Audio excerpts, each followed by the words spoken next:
দেবর ভাবি কাতরাচ্ছেন হাসপাতালের বিছানায়। গাইবান্ধা জেনারেল হাসপাতালের দৃশ্য এটি। তাদের গুলি করা হয়েছে। অদ্ভুত সন্ত্রাস। মুদি দোকানদার বাকি না দেওয়ায় পণ্য কিনতে আসা যুবক তাকে গুলি করে দেন। তার ভাবি এগিয়ে এলে তিনিও গুলিবিদ্ধ হন। ১৩ আগস্ট গাইবান্ধা জেলার সাদুল্লাপুর উপজেলার এই ঘটনা হতবাক করেছে সবাইকে। হাসপাতালে ছুটে এসেছেন অনেকে।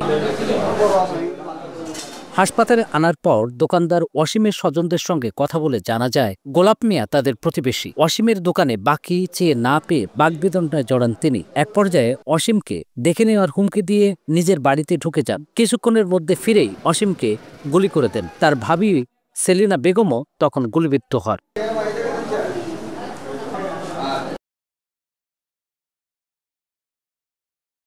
ওয়ালটন এখন দেশের সীমানা পেরিয়ে পৌঁছে গিয়েছে ৫০টিরও বেশি দেশে।